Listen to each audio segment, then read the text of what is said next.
2 years ago, I went to Australia to visit the philosopher Glenn Albrecht and saw there how coal mining is truly creating solastalgia.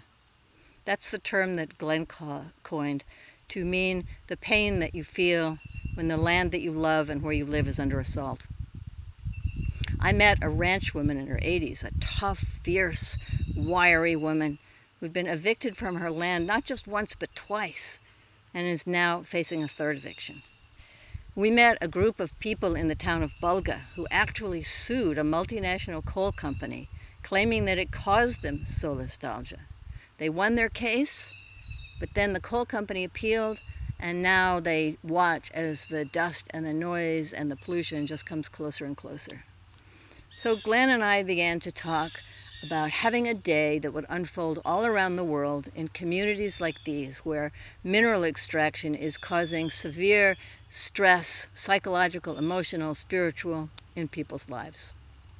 And now, tomorrow, on September 12th, the ground beneath our hearts will unfold all over the world.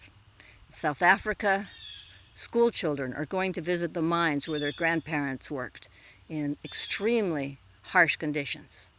In a remote indigenous community in the Colombian Amazon, a group of people will make art and music in a place that's just been torn apart by mining, causing child prostitution and the poisoning of the rivers, alcoholism and violence.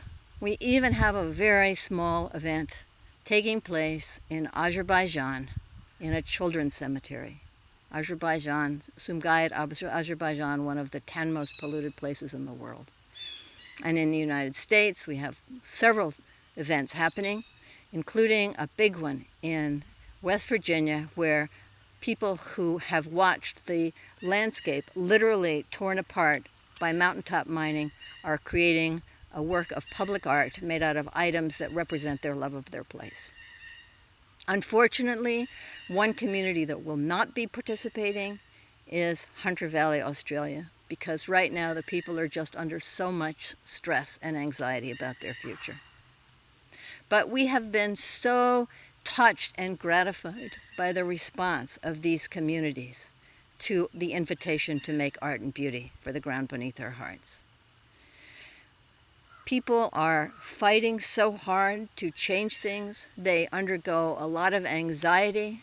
They know about what's coming in their future. They worry about their kids, and yet they have banded together to create art and music in very unique and individual ways for the ground beneath our hearts.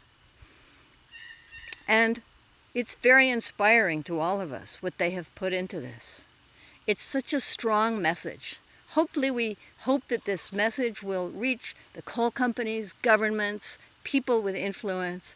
But what it mainly does is it reminds the people themselves, it reminds all of us who live under these conditions, that truly, no matter what happens to the places we love, even though they're destroyed, damaged, under assault, they continue to hold deep meaning for us.